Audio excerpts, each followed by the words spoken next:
GDP涨了32%，他妈疯了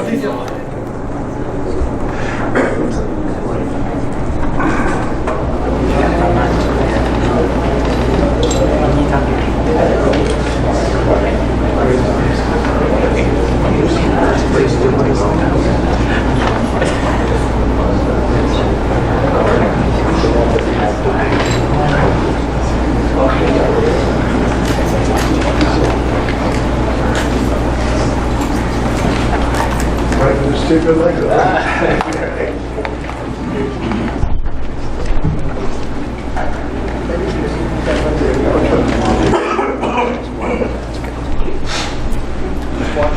I'm a member of Parliament for Markham Union. First of all, let me say thank you, all of you, for coming in our future Prime Minister's first conference, news conference in GTA, as well as thank you, Deepaki Viraya. Deepaki, thank you so much. As always, you keep our Indian tradition alive.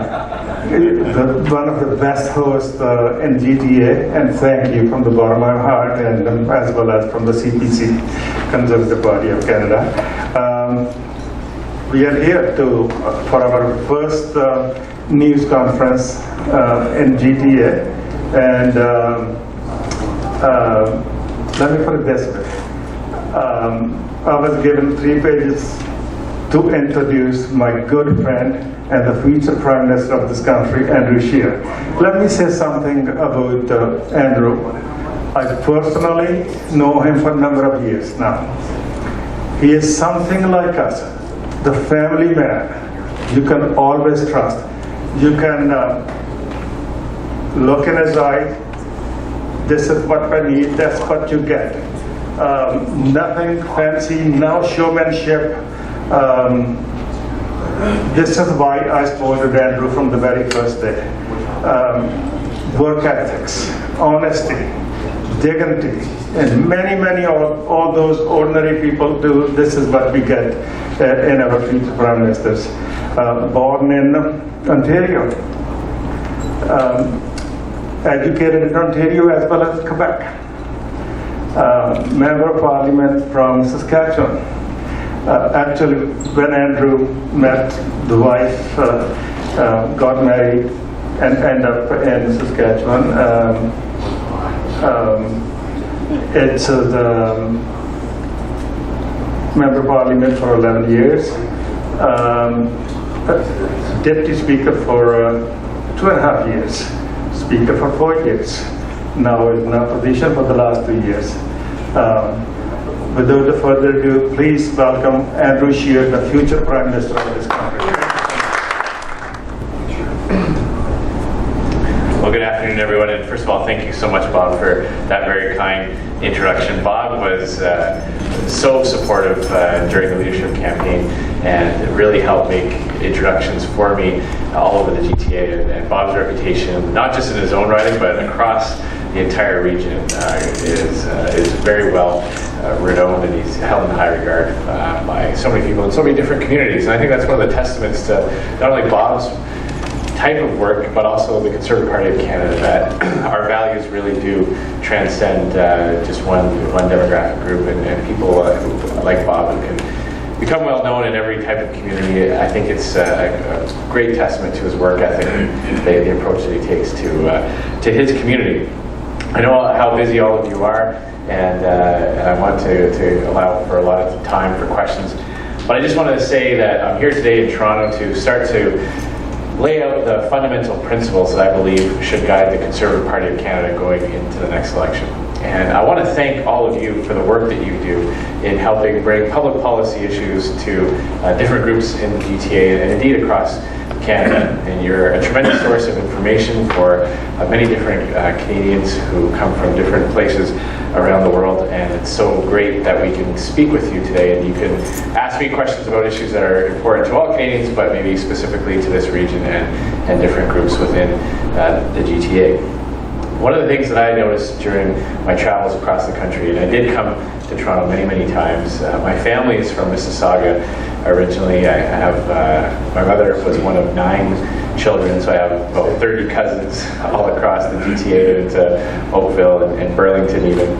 But one of the things that really struck me when I met people in different communities was how many new Canadians share the same values and principles of the Conservative Party of Canada, but they might not vote for us. But issue by issue, when you talk about safe communities, when you talk to people about making sure that the communities they live in are safe and that dangerous offenders aren't released and able to threaten their families, when you talk about the value of hard work, how many people have come to this country with very little in their pocket, but they have a good work ethic, or they have an idea, or they have a willingness to learn, and they make something for themselves and their family, and they want to see that type of hard work rewarded, not punished by a government. That's a conservative principle too. We talk about the importance of family in a community and making sure that families have the support that it needs. These are all things that conservatives agree on as well, and that conservatives have the best policies to promote. So one of the things that I discovered through the campaign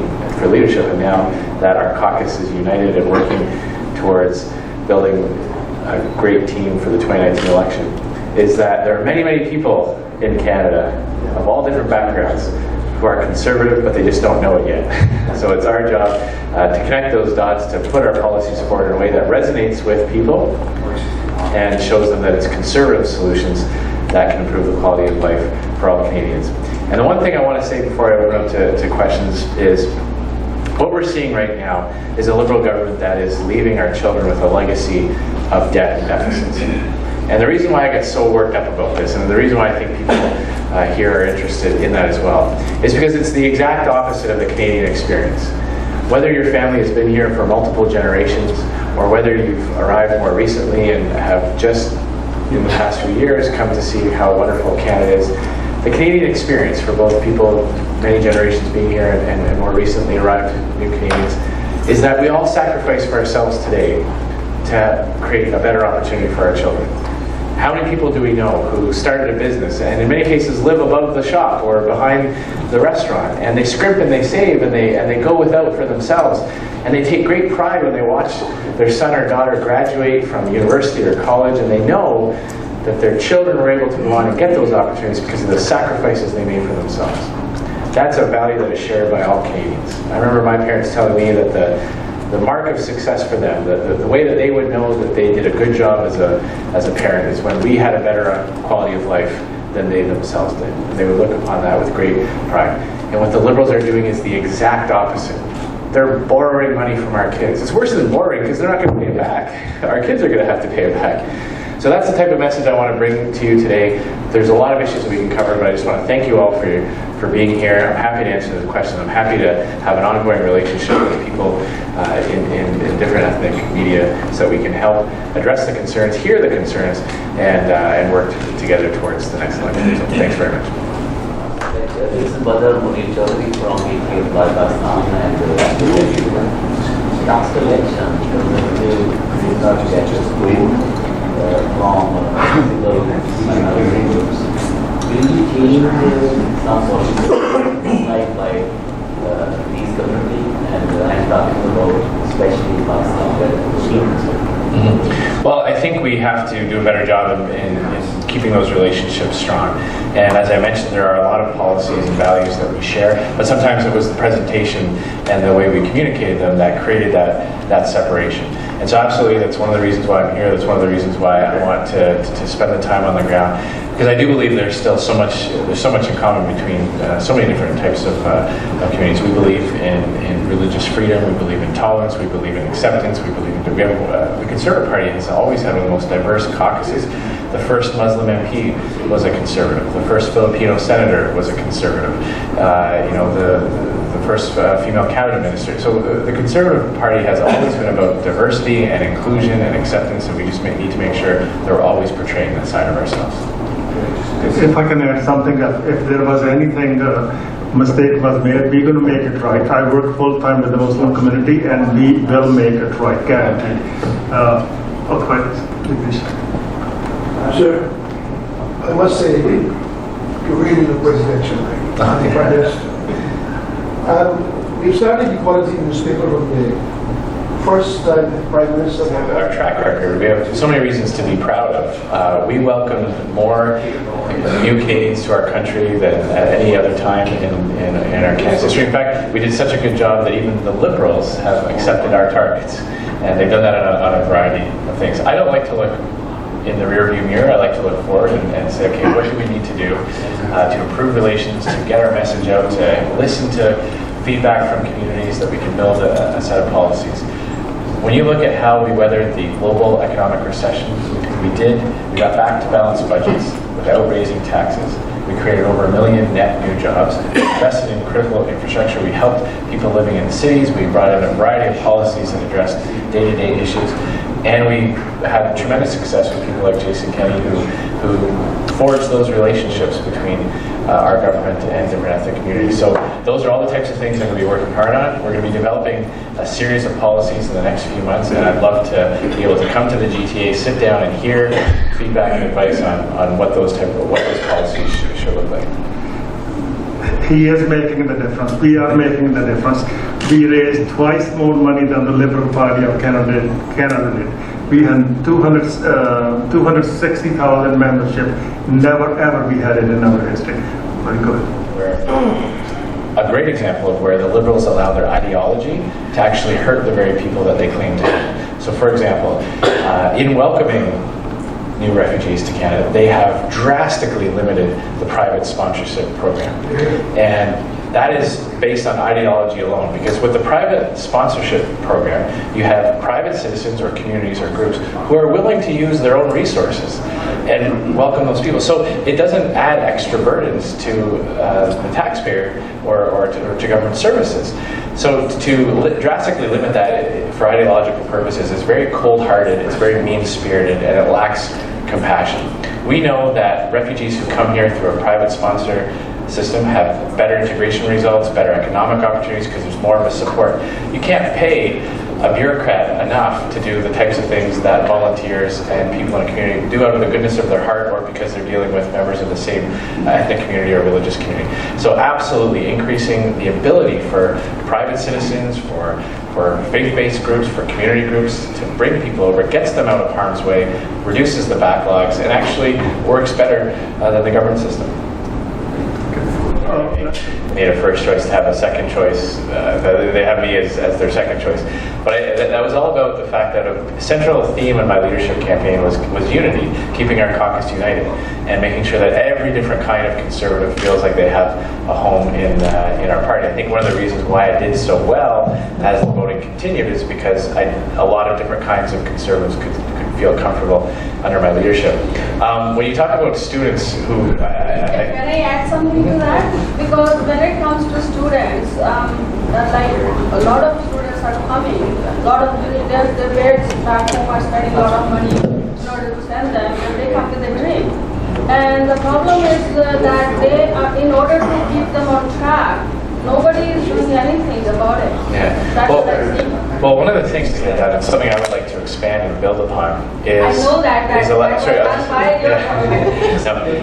just because we have a lot of people who want to ask questions, but one of the things that we did was we did start to develop a series of programs that would make it easier for foreign students to ultimately get citizenship and a pathway to citizenship, so that prior, people could come here, they could study, often learn English, even get different types of work permits while they're here and get some experience, but then in order to apply for permanent residency, they'd have to go back home. And that didn't make sense. So an immigration system that welcomes foreign students and then provides a pathway to take the skills that they've learned here, build on the success, build on the fact that they've probably learned English and got some skills. We want those types of new Canadians because they're here to contribute. Yes, but the Sorry. problem, sorry. We haven't forgotten them. We're going to make it right. Those people spent here 3 years, 4 years of that. Leave it to me. We're going to work with it. Let's go to the back. Thank you so much, Andrew. First of all, congrats on Big Win, and we feel blessed that you came here. My question is simple. There is a UNICEF report that came, and it said that Canada is 25th among the top 41 countries. So my question is, what is your plan for our youth?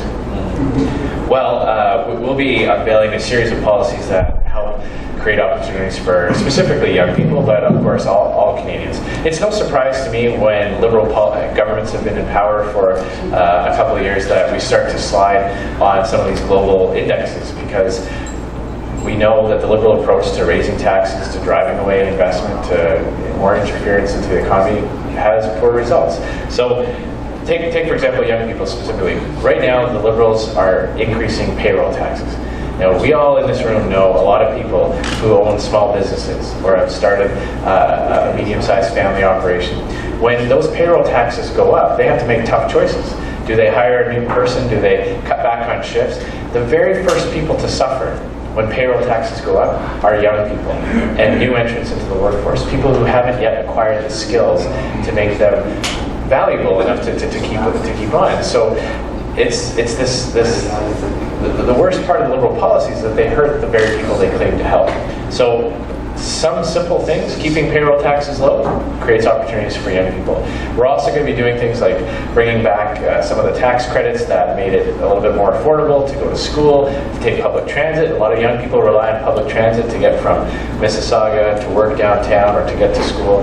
The Liberals have taken away all those tax credits, making it much harder for young people. Go ahead.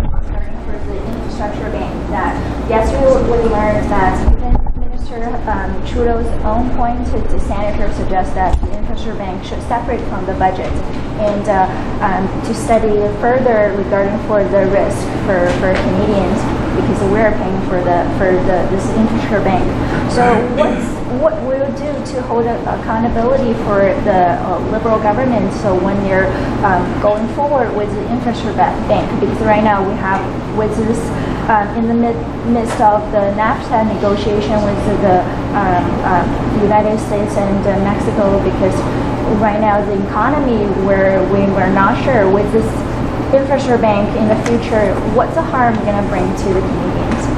Well, thank you. In terms of the accountability aspect of this, it is ironic that the Liberals promised to do things differently in Parliament, and then they're right back to loading up budget bills with lots of different aspects that shouldn't be treated alone. I mean, a $35 billion infrastructure bank deserves to be its own piece of legislation so it can get the scrutiny it needs at committees, so we can hear witnesses specifically about it. By lumping it in with a budget bill, they're trying to ram it through without the level of scrutiny that it deserves. The infrastructure bank is a massive boondoggle just waiting to happen. What it's doing is it's flipping our model on its head. What the Conservative Party always believes that governments can partner with the private sector, and we did. Under our infrastructure program, we had something called the P3 program, Public-Private Partnership, and it leveraged private sector investment. But what the taxpayers got in return was a guaranteed price, so that cost could never balloon and go over budget. The private company got the ability to make money on the project, but they in return had to take on the risk. What the Liberals are doing is the exact opposite. They're making you pick up the risk. They're asking hardworking Canadian taxpayers to co-sign the loan for massive multinational companies who will be bidding on these projects. It's not necessary. We were able to invest record amounts of money into infrastructure, building much needed projects here in the GTA, big cities, small communities all across the country. This is an idea that really has been cooked up at some of the high-level meetings in Europe among the bankers, and if I were bankers, I would love for the government to take risk away from trying to make a profit. I mean, who wouldn't? If we could open up a business and have somebody else accept all the risk, we'd all sign up to that. But Canadian taxpayers shouldn't be forced to sign up to that. This is a terrible decision that will make the risk for these massive projects fall squarely on the shoulder of taxpayers, and that's why Conservatives are opposed to it. Sure, go ahead. You can describe your way as the Prime Minister. Like, you are not the leader of the official party, the official opposition. So, how long do you think your party is going to take the government back and by what strategy? Yeah, well, I'm hoping it's 2 years. I'll be doing everything I can. I'm going to be putting 100% of my time and energy and talents into making sure that we win the next election. Not just for ourselves. I mean, it's not just because we want to sit on the other side of the Commons. It's truly because we need to stop Justin Trudeau from reaching into our future and taking prosperity away from young Canadians today who will have to spend their entire lives working to pay it back. I've been underestimated a lot in my life. When I first ran in 2004, I won a seat from an NDP member of Parliament who had held it since 1968. And a lot of people said I couldn't do it. I was very young. I was 25 years old. When I ran for Speaker, I was 32 years old, and a lot of people said, oh, you know, you're too young, you won't be able to do it. Even in this leadership race, a lot of people in the media, right up until the very last day, were back, predicting that somebody else would win the race. So what I know and what people like Bob knows is nothing can replace hard work on the ground, making the individual connections with people, with communities. That's what I'm committed to doing over the next 2 years, and bringing forward innovative policies that will resonate with Canadians, that will show them how conservative solutions improve their quality of life. So good. As someone who is currently banned from Russia, I was one of the Canadian politicians who was blacklisted by the Putin regime because our government has such a strong, principled stand in defense of our ally and our friend, Ukraine. I'm very proud of the fact that I'm banned from Russia. I wear it as a badge of honor because to me it's a reminder of what it's like when a government has their foreign policies guided by those principles. And what we see with the Liberals is that it's not about standing up for what's right and wrong. It's not about for ensuring that we're a strong voice for countries like Ukraine, for countries in the middle, like Israel, our friends. What we're seeing is a lot of equivocating and this idea that, we can go along to get along, and we don't always have to be that loud voice standing up for what's right. That's a mistake. It sends a terrible signal around the world, and it sends a terrible signal to regimes like in Russia or Iran that they can get away with what they're doing, that there'll be less of a consequence. So I will absolutely return the Government of Canada to that strong, principled foreign policy that Canadians appreciated and that made Canada respected around the world. Joseph, you back Yes. at the end. Yeah, go ahead. Hi, someone told me that they like Conservative Party because the party sticks to the principles. But Canada keeps evolving. We get more immigrations, more refugees coming to Canada, so the situation scenario is different. Right now, the Chinese community and the South Asian community, they keep growing bigger and bigger in their ethnic community. So if your party get elected in 2019, so will there be any policy try to bridging the different multiple communities? Because right now, some people in Chinese community, they don't have to speak English. They can work inside the community. They don't need to go out because the community is big enough to become an enclave. And then I think some other community have the same problem. And I see that there may be a need bridging different communities to make Canada become a united country. I understand the concern you're raising, and I do think that there's a role to be played by the federal government through immigration, is that we are a welcoming country, but we also understand that people come to Canada for a reason, because of the opportunities that we offer, but also because of the type of society that we've built on fundamental rights and acceptance and tolerance. And we do have to promote that. I believe we can do that in an inclusive way that promotes integration, that promotes the ability to develop tools like second language training, like the types of tools that will bridge the divide. Because so many things cross over between different cultural communities. It's not one particular community's monopoly over values like family, or values like safe communities, or values like being able to work hard and get ahead. Those are universal, and those are the types of things that if we can communicate it in a way that will resonate with one particular community or another, I believe it'll work for all different types of people of all different types of backgrounds, and that's what I'm committed to doing. Thank you. I'd like to congratulate all of us on 158 years of Canada, and congratulate myself. The thing is, when I came in, I was basically the Conservative Party is a white Anglo-Saxon Protestant WASP. You have no data experience and qualifications. Can you please things anyone? And to the first part of your question, I do believe a lot of it is just to make those personal connections, to be here, to come to the events, to sit down with community organizers and to talk about what your concerns are, and talk about how we believe we can address them. We are, as I mentioned at the beginning, we are a very inclusive party.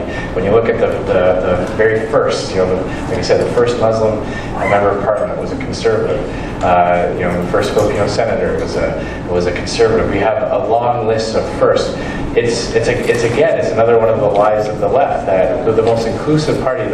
John Diefenbaker brought in the first Bill of Rights that recognized that in Canada people had the right to worship any religion, to follow any faith that they chose. That was a fundamental human right. That was John Diefenbaker, Prime Minister, years before the Liberals even talked about bringing in the Charter.